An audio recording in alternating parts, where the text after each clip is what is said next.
is going to be a driver to look out for next race. He was coming on strong in the final couple of laps there. He was gaining and gaining and gaining on the leaders.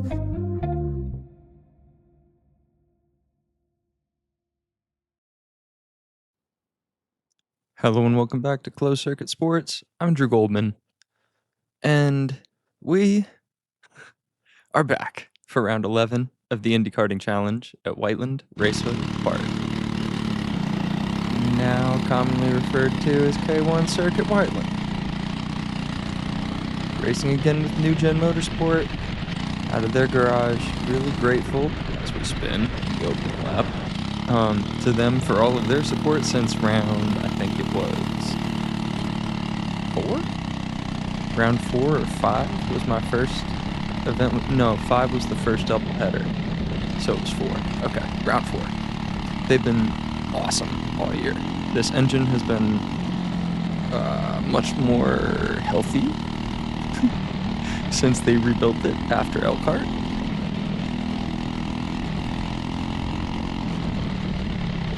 And now this is my first opportunity to run one of the 2 most classic layouts for competition karts at Whiteland. This one doesn't have a number. Most of the layouts that they've released have had, a number. Or a number and reverse, you know what I mean? So if they had it one way and they flipped it the other way, whatever. But I've been spoiled by the expansion sections. This used to be pretty much it. This one was called Pre-Expansion Long Counter. Pre-Expansion Long Counter. And I was like, okay, so, alright. And then you see it and you're like, oh, that was it. Whoa, that was the whole thing? Yeah, it ends up being a pretty quick lap here. With us running in the morning and the afternoon, we should have it pretty well locked in by the end of the day. But this is the first heat race. This is light.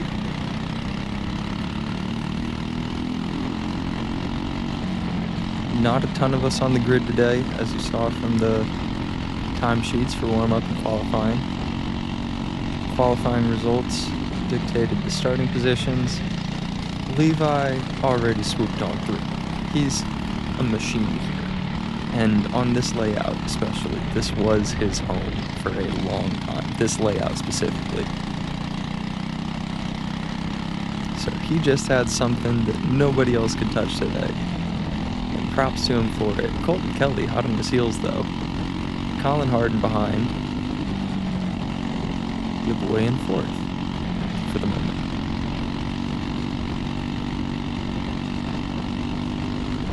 Too much space on the inside there. I can see all the space that I still have to improve. It's just applying it in the moment. It's a challenge for a reason, man. It's supposed to be hard. The finesse is what I'm still trying to really find and nail. There are glimpses of it, but it's not there all the time yet. And over a dozen or more laps, it shows. Gotta clean it up. See how much practice I can find for myself here in the off season.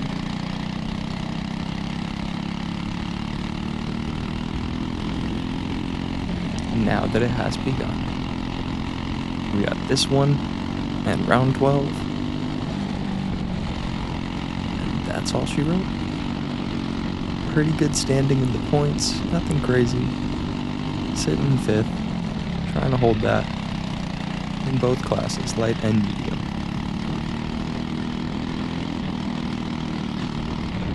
Top 5 in points in a rookie comp kart season is not bad. I ran my first competitive season, like where they kept score for a whole season, last year at K1 Fishers Indoor. And with only 11 out of 12 events and no drops, I squeaked out 10th in the championship out of like 60 total entries. Far fewer entries in this championship, for sure, and even fewer still who ran close to a full season in the championship, but can't be mad at 5th. It's not what we want, we're a racer, but you know what I mean. Not a bad place to start. How about that? That's better phrasing, I think. Swinging these laps, not getting devoured, thank God. 1, 2, and 3 have kind of pissed off into the distance, though. Let's try to hold it down.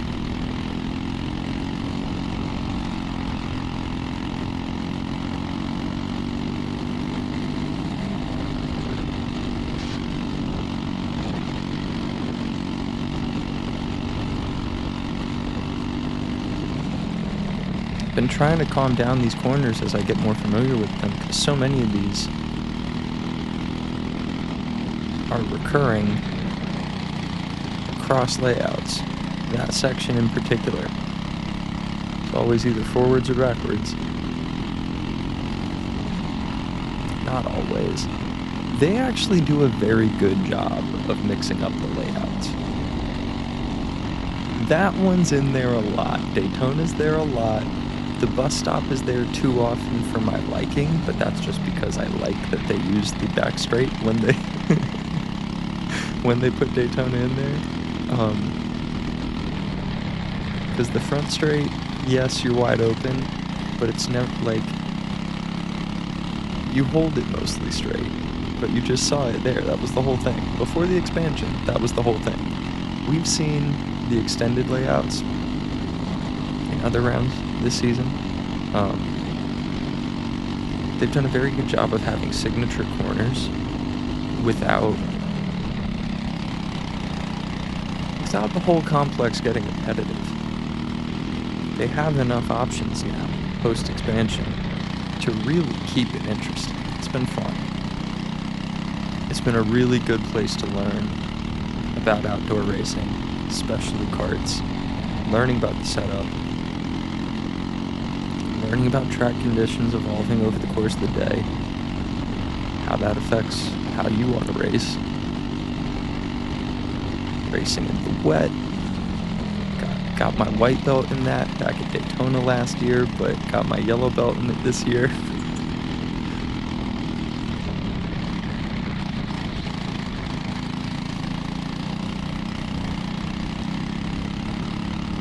I was asked recently if I feel like a racing driver yet.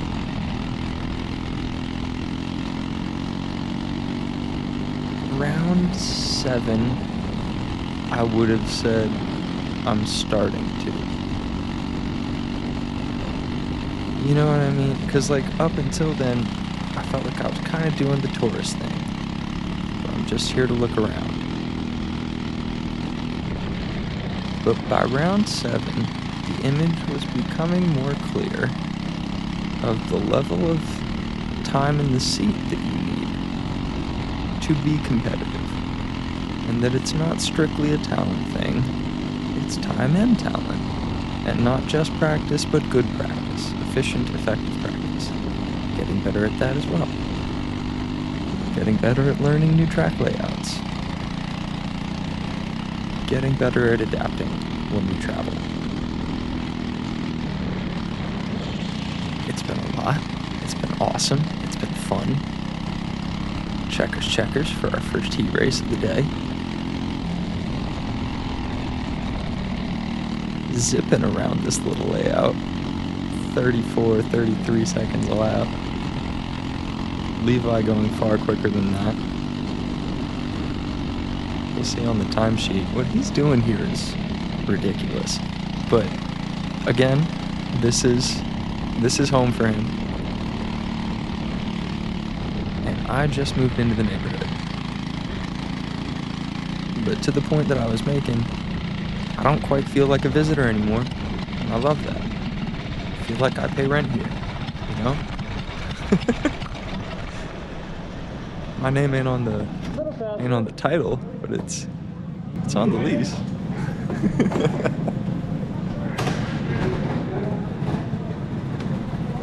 Levi Wilbur with a 32.49. My God. All right, so we're moving. Somehow, even on this little ass layout, I'm still the second off. The best one here. Now that's a guy who grew up here, I know. And now he's my age, I know. I'm trying to give myself a little bit of room to grow here. Good. Love Levi. He's a good dude. Colton as well. Colton's been sharp all year. Colin's been great. Those kids are both really mature. I was surprised when they both told me that they were freaking 16. Like, shut the hell up. No, you... Okay. Alright.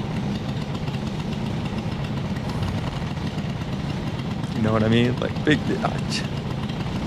Good for you. Respect. Being out here at all at that age is brave and impressive.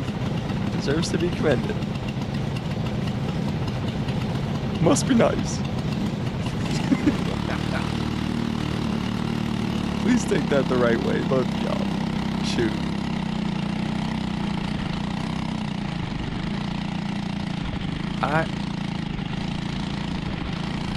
I've tried to explain, and I don't know how much either of these guys chip in on their parts and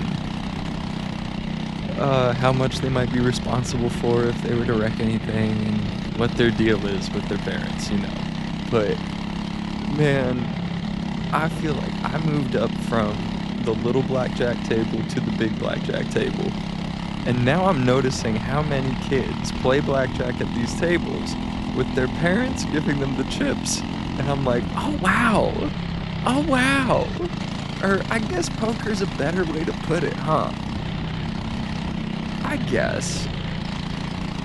But it sounds absurd when you put it like that, you know? But it really is just parents believing in their kids and being willing to bet on their kids and how much are they willing to put into that thing. And oh, it's so cool to see, because you see it in every sport, but it's so direct in racing because it's a solo sport. It's like, it's not like any other sport, boxing or tennis or wrestling or any of these other solo sports that you can do, like, you know, camps in and coaching and get private lessons and all the best rackets and whatever else. But and the best shoes is a big thing. I know God, when I played sports, the cleats that I wore were always the thing I was most insecure about, because I picked always, we ended up picking the cheapest ones that were passable. And that meant that I was never as fast as I could quite be. I could never make all the moves. I never felt like I could. I never had the gloves for like receiver or tight end or whatever. Damn it, Tyler. Couldn't make the move stick there. We'll get plenty more attempts this race, but I'm trying to come into this one with a good attitude because I was hot coming out of this race. Not because of how that started, but because I wouldn't have raced him like this, okay? That's really all it is.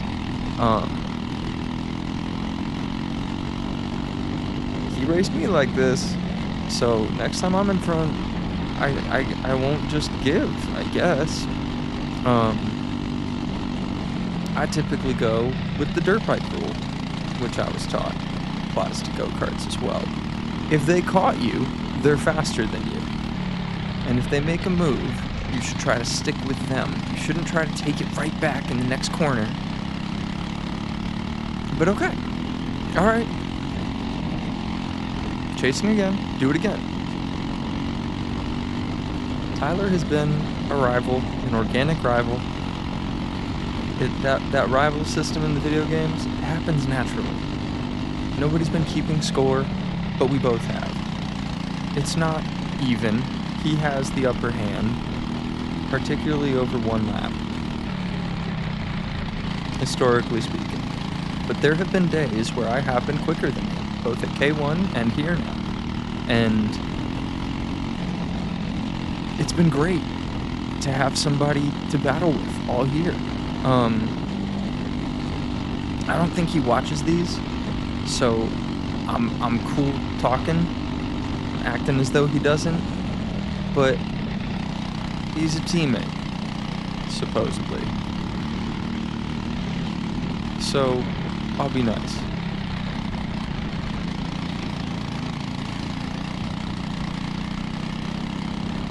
He's just very good at making his kart as wide as it can possibly be.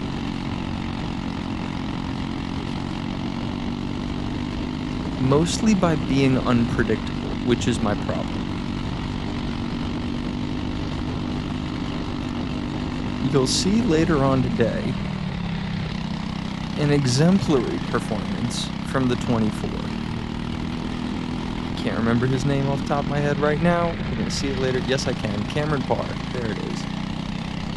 Later on today. Hadn't seen him before at this track.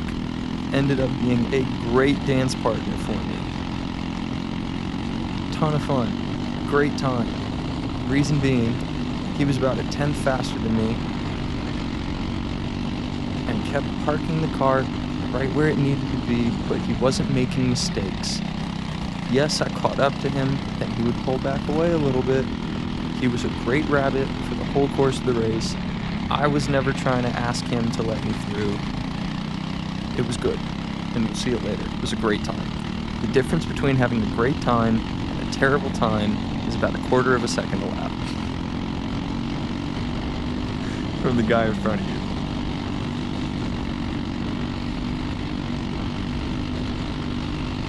And slower than you, he's making you lift. He's making you try to pick a way to get through without compromising your own line, without wrecking your teammate and you, because you know he's not going to give.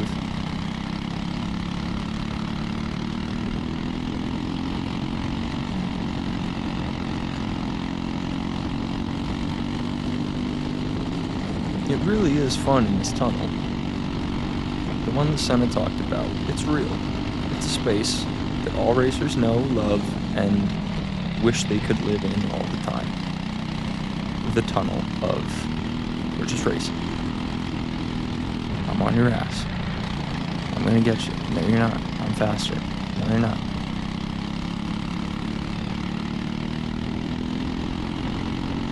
Don't let him get away.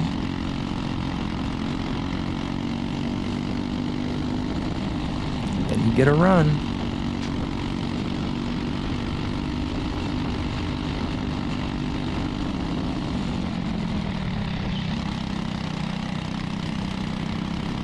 I love having a space to wax poetic about this sport.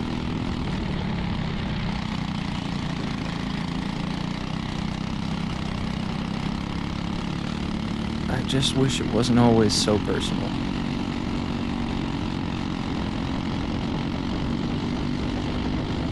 For 2 years, I've been chasing this guy.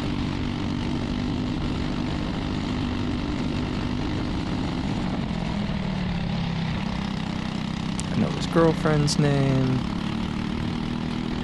I asked him how work's going. Like, we're almost, I would say we're friends. Not out here, though. Lap traffic, Scoot. Thank you. Throw him a thumbs up. Letting us continue to race.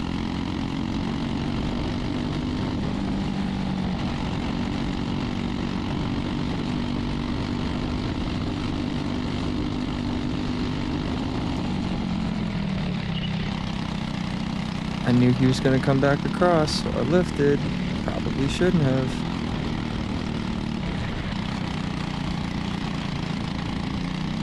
Would have gotten called on me, though. I don't get it, man.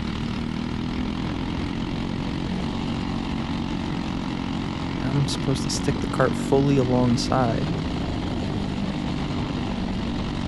before the apex, when he's chopping down on the apex. Can't go around the outside there. So let's see.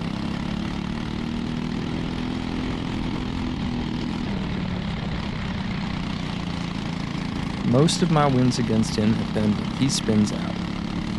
Because in this league, I haven't. That cannot be said for the other things that I've competed in this year. The second semi-pro event, K1, I spun. Fighting for second.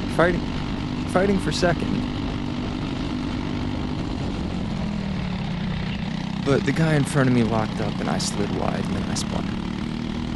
It was a reactionary, sympathetic spin that I should be better than, and hopefully the next time I will be. But Elkhart and Anderson, those were genuine. The first one at Anderson, I spun and I got hit while I was sitting still. Wasn't either of our fault, really. It was my fault for spinning. It was her fault for hitting me. Anyway. God, I gave him a bump there. Okay. The Anderson final, we watched together. And I wish that I had gotten to finish. But that was somebody bouncing off the wall and me not taking that into account. And then bouncing into me, and snapping my tie rod, which I knew was a weak point, but so be it. We had been able to patch it back together and get me out there for the final. Cool. Damn it!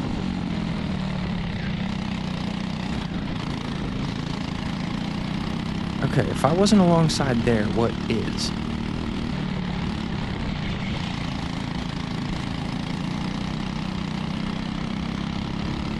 I didn't ask for a blocking penalty, but I really wanted one. Because it's like, bro, I'm clearly faster than you. We would be faster if I were in front. Why are we fighting like this? For this position. Risking both of our entire day for this position. Yeah, and then he does this. I have to avoid. I save his ass. And he gets to keep the place? That doesn't make sense either.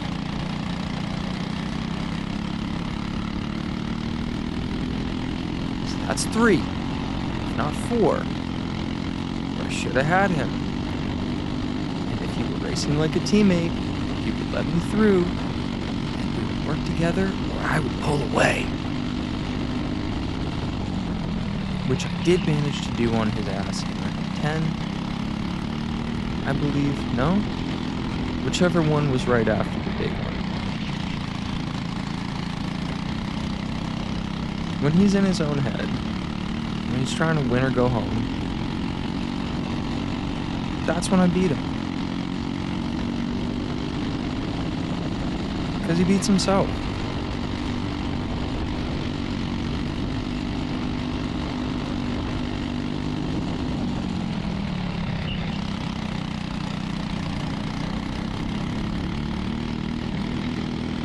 Me alongside.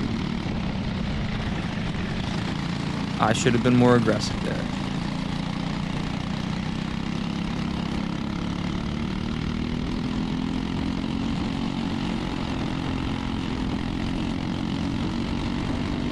But at this point I'm mad.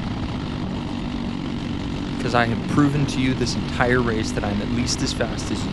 And you are preventing me, your teammate, from going faster.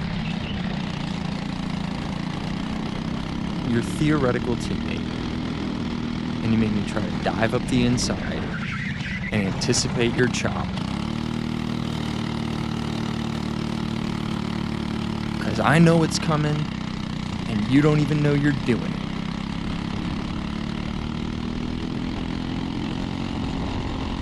My biggest problem with Tyler is that he's fast and he doesn't know why.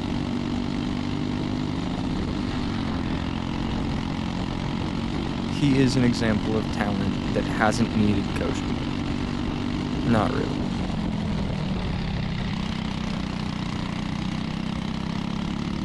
Justin had it right when he called him a squirrel. I can't disagree. He's just all over the place.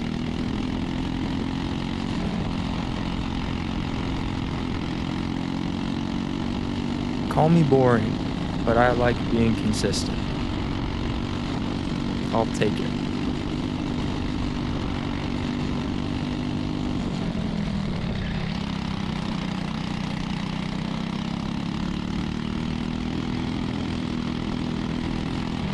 Because this is my cart. I don't borrow it anymore.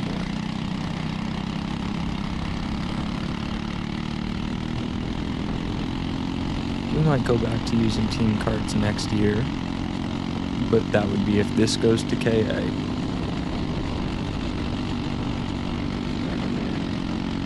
I was not pleased with you, sir. Hell of a teammate. I know racing's a solo sport, but etiquette on a golf course like this?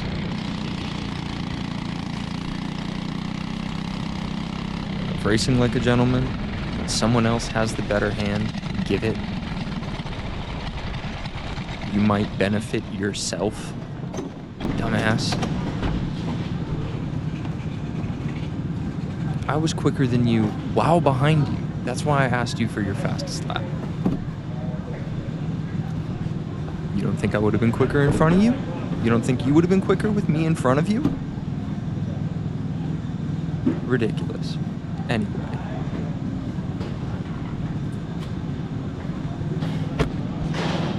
Good thing this is the I Super kept Bowl, my right? 32-3 for Levi, the winner of the race. Colton Kelly with the strong second place. Ooh, I was hot. Anyway.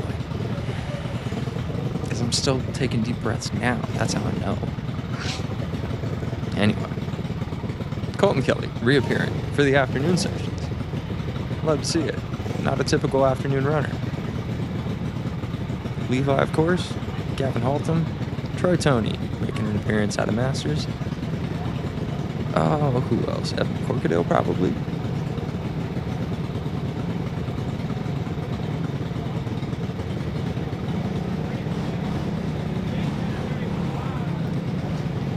Nick Nosman, for MPG,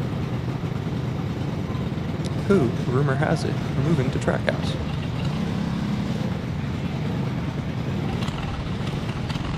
And New Gen will be taking their garage, the big garage, the fanciest garage. Love to see it. Anyway.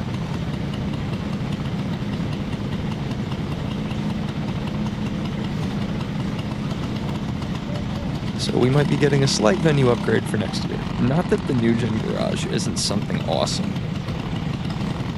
For a karting garage, they got a sweet setup. And compared to the CW deal that we had at the beginning of the year, it's exactly the kind of upgrade that you would expect from the video games. If there were like we start here, we move to here, we move to here. It's like, oh, hey, it's working. The team is improving.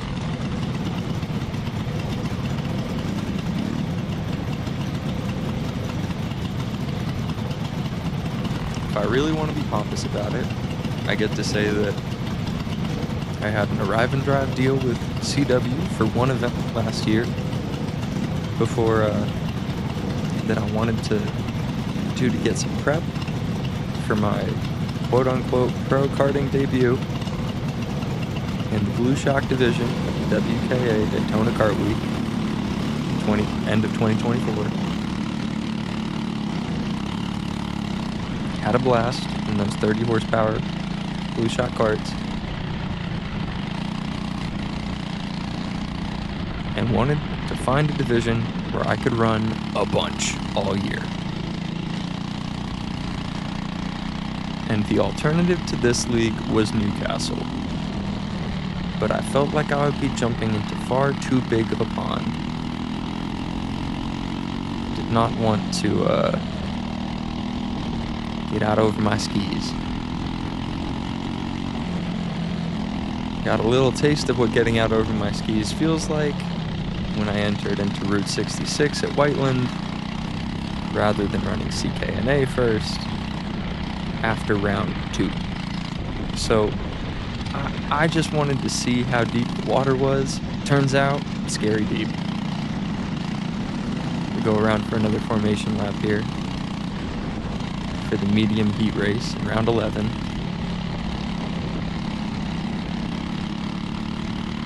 Running in a season has been really cool because they changed the track. That is the biggest upside to racing here over racing local, indoor, just for fun, not so scary, not betting much money on these karts. I really just wanted a no excuses machine that I could work from, that I could use as like a platform to learn, build actual skill, actual driving style that I could take to a racing school and get licensed with.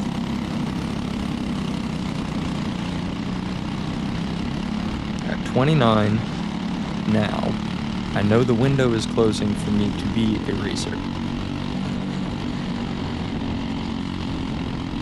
But it's happening. At the level that I can make it happen right now, it's happening. We are green. Chasing Matt Burpo, the guy who was my part-time mechanic at the beginning of this year, helped me run the thing myself out of the box.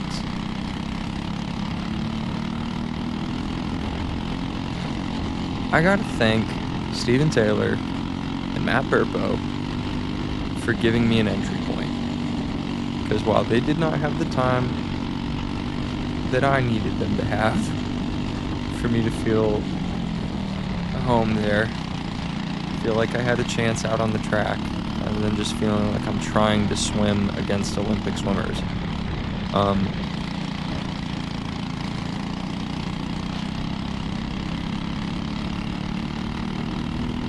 There's the 2-4. He had been bugging me for the last lap or two. He was right on my gearbox, so to speak.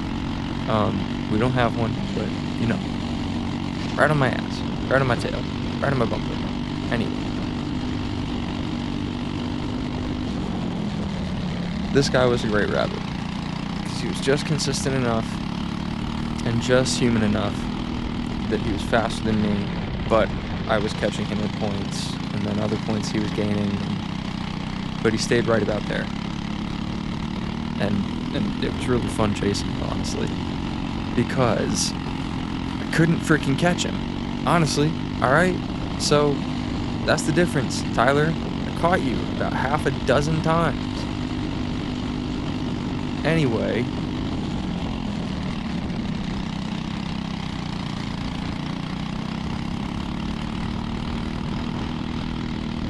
talking about a race that we're not watching.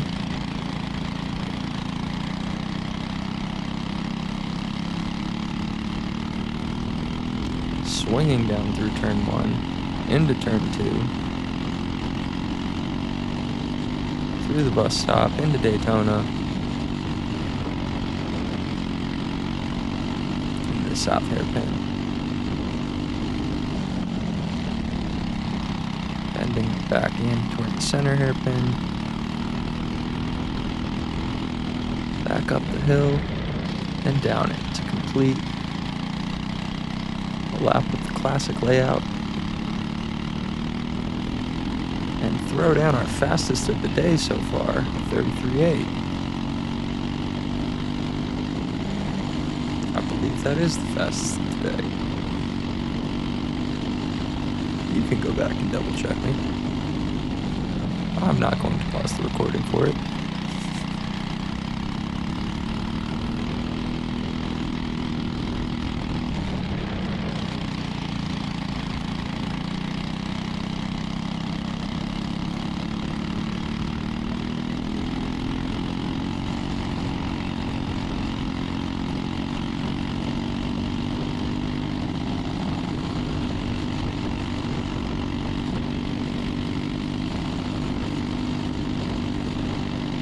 Bombing through there at this point, another fastest lap.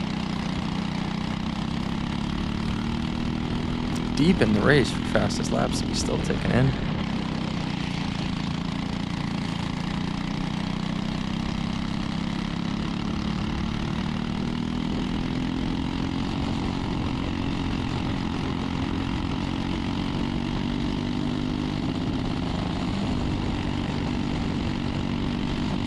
round 3 was a pretty pivotal point for me because I realized that I was basically at the ceiling of what I could achieve in the garage that I was sitting in. Because I was having to bum a lift off of somebody every session, and it was just this little added stress that wasn't necessary, that I really wished that I could change, but I don't have anybody to come out with me to these races. My parents have their own plans on the weekends. The track is not just around the corner for us. It's not far. I'm not complaining. As a driver, I know plenty of people who go through way worse to get to the track. But as a parent of an athlete who, you know, they're grown. They can run their own race. They can go on their own. They don't need to be there every time. It was very nice of them to visit in round 12. It was very nice of them to visit for Route 66. I wish it hadn't been Route 66 in hindsight, but I thought it would be a cool one for them to see. Unfortunately, they didn't get to see me perform very well if they saw me trying to survive and barely succeeding. See, gap closing, but he's quicker. I'm happy to keep chasing him because I am still getting faster. 33.4, 33.5. Look at that. Oh my god. Look at that streak. 8.7544. Back up to 8. Okay. So now we're in the pocket. This is great. And I'm thoroughly enjoying myself under the helmet in this race. That's the difference here. Props to him. Cameron Parr. White flag this time. See if anything goes down, but I'm not expecting it to. He's been so steady.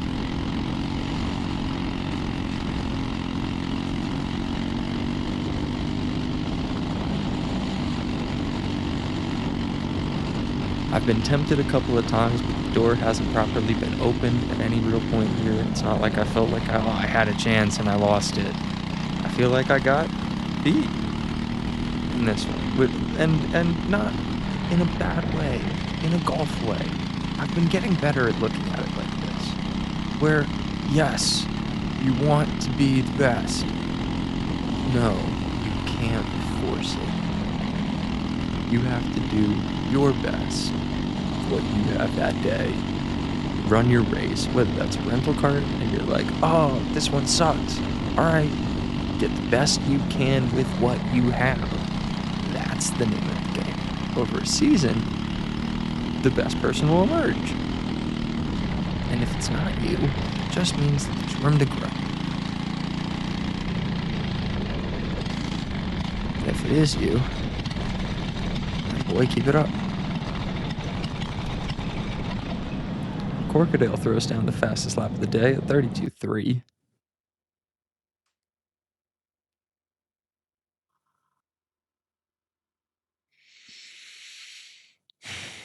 Not a stunning finish. Not a wonderful position. But a good race for good points on a good layout in a competitive class. A very competitive class against very good competition. A lot of these drivers are running out of team garages. A lot of them have been doing it their whole life. The first time I stepped into a go-kart, I believe was at Andretti's when I was 8 or 9 years old in Atlanta, visiting my aunt and uncle. I believe I was only allowed to go out on the slick track, the little oval, and I had a ball, and I wanted to do it again. Dad told me how expensive it was. Not how expensive it was, but that it was expensive. And I said, okay, but sometime? And he was like, sometime. And I don't know if I really got to go karting, racing, again, until we went to Great Times. It's a little arcade on the south side of Indy. A handful of times when I was, let's say, 11 or 12. And they had, like, hobby carts. It was an outdoor track, which was great. It felt like a road course. That was when I really fell in love with road racing. but they didn't keep score. There was no positions. You were paying to go out in the go-karts. You weren't getting scored on how the race went in the go-karts. You could keep position in your head, and I sure did.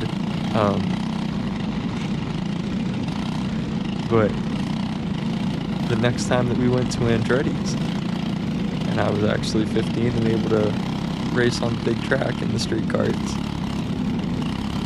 and my uncle was passing everybody. Rest in peace. I felt like I was pretty quick against my parents and my aunt and uncle. And my uncle was the only one faster than me that day, so shoot. And then a couple people who were there who had raced there, and I felt okay with that. Because I knew that this was a new course for me, and they knew it like the back of their hand. I'm realizing that that's a big factor in karting, as well as high-level racing. How many laps you've had the opportunity to turn there in the machinery that you're going to be racing.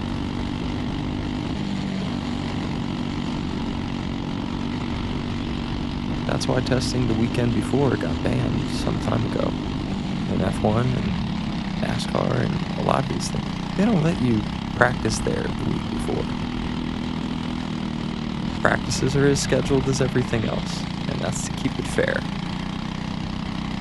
Unless you've already done it a dozen times, you know what I mean? So you gotta get those out of the way. Nobody wins at Monaco on debut, you know what I mean? Even if they're debuting in a really good car, just not gonna win on debut. Indy 500, can't remember if anybody's ever done that. Gotta look it up. I know it takes most people a lot of tries to get the win. I have wanted to go racing for as long as I can remember, but I always wanted it to be cars, and I knew that karting was a sport in its own right that deserved respect, and that I didn't really want to be a kart racer. I wanted to race cars. Everybody had told me at that point that they were two very different sports, and that they're not the same, and that they're not necessarily transferable, and that a lot of it comes down to who you're getting to race against, and not just the level of your competition, but the level of the equipment that you're getting to run in. And that a lot of that is dictated by money. And so, if you want to be a car racer, don't waste your money on karts, was what I heard growing up. Not realizing that I was having to learn all of one side of being a racing driver, the business side of it, but thinking that that was the entire side that made the racing possible. The skills have to be developing while the business side is developing, which is where the sim comes in. Just the same as everybody else, my simulator experience grew out of Mario Kart Double Dash, Need for Speed Most Wanted, the first one, Need for Speed Underground 2, Burnout Revenge, Need for Speed Carbon. Some of the greatest driving games of the era, right? I'm talking GameCube, I'm talking PlayStation 2, you know what it is. Then, after the console era, where I'm playing NASCAR on the Xbox and complaining about it, because it was realistic but in the wrong ways, and unrealistic in the wrong ways. Need for Speed Hot Pursuit, the remake, was almost as much fun as Need for Speed Hot Pursuit 2 back in the day. Thoroughly enjoyed that game. It felt like they got the feeling of racing right, even though we all knew the physics wasn't.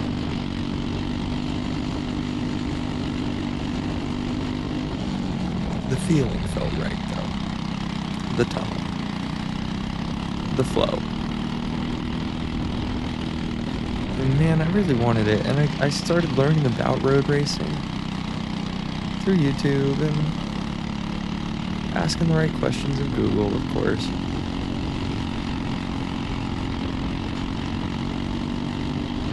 But I didn't know that there was a universal racing license until I was probably 18.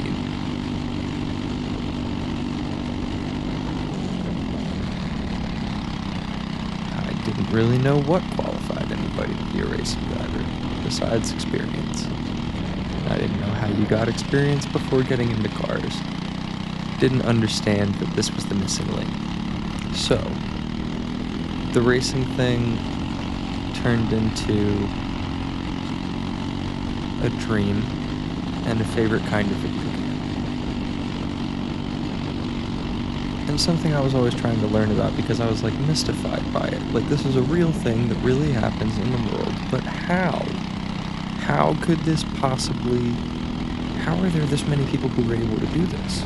Is honestly what baffled me. The more I learned about it, the more I am still surprised by that. We can't always have 20 kart drivers out here. I don't know how they get 40 NASCARs every weekend.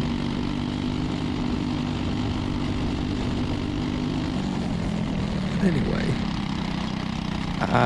first F1 game I bought was 2017, and I bought it in 2018. It was on clearance on the Xbox One, and I fell in love.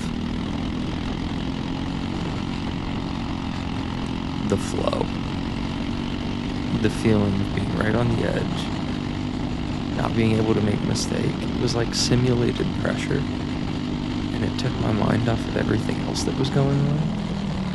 And man, that became the only video game.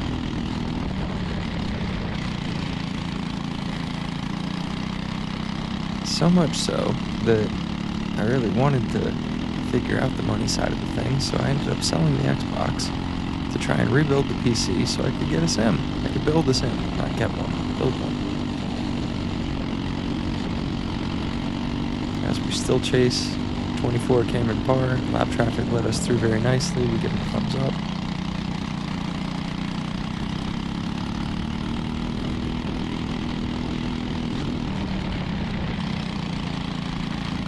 Back in the Hot Pursuit 2 days on the GameCube, there was a little Logitech wheel that I had. Back in the Need for Speed Carbon days, there was a little Mad Catz I don't know if it was Mad Catz Logitech, it might have been. Steering wheel and pedals that I raced in Need for Speed Carbon with and had a ton of fun with that. But the GameCube wheel was the first at the Logitech Driving Force, I think. Had force feedback. It was a tiny amount of force feedback. And it was definitely gear driven, right, where it would click if you push it too far. But so was the G29 that I got when I was grown. So it kind of was my baby's first simulator, whatever.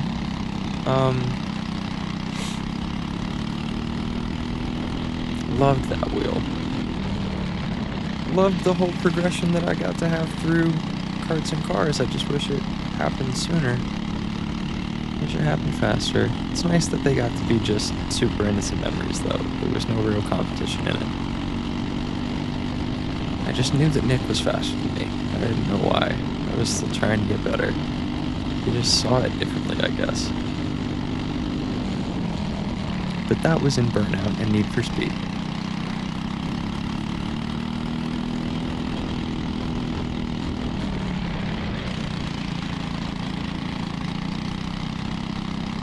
It's been a long time that I've been wanting to do this.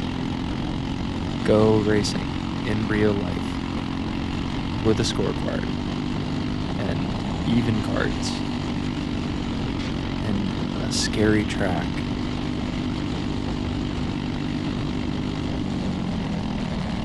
And it took a few years of saving, planning, asking all the right questions, practicing, and when I say a few years, I'm counting the time in the sim. because F1 2017 on the Xbox One became Xbox 360 F1 2014 the next year, oddly, because that was the year after I had sold the Xbox One, but the 360 was only worth like $100, and I was like, I'll hang on to it.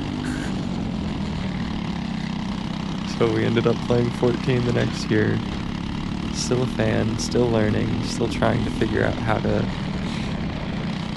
build a PC that could play iRacing properly.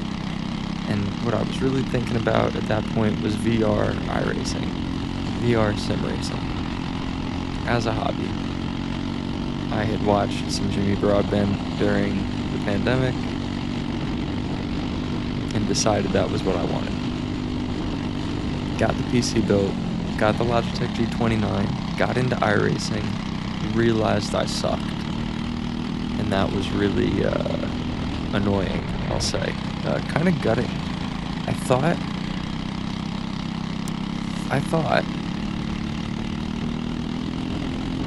that the kids that were really good at iRacing had no lives. Nope, they're very good at racing. That's their life.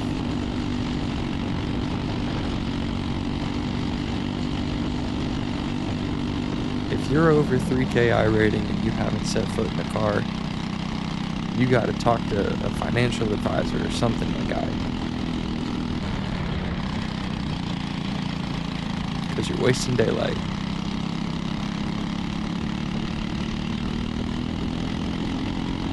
Go-karts are not what I want to race in the long term, but they're absolutely a great place to learn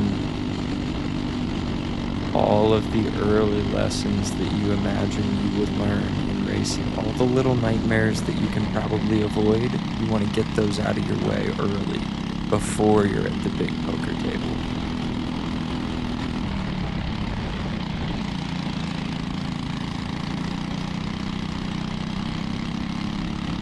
If you were with us last season for K1 Speed, the Challenge GP at Fisher's, you know how big a step up this is. And if you watched our Daytona episodes when I was running the Blue Shock X30, you can see how much more in control of the kart I am now.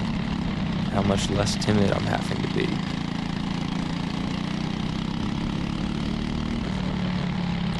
We've made great progress.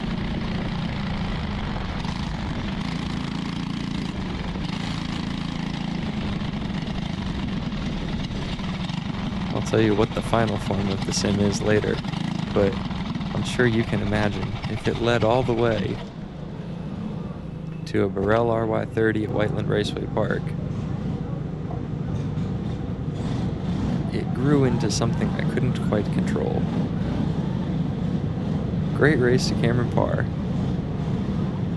Great drive. As we feed our obsession and move on to the finale for the season. It's going to be round 12 up next. Thank you for joining us. Peace.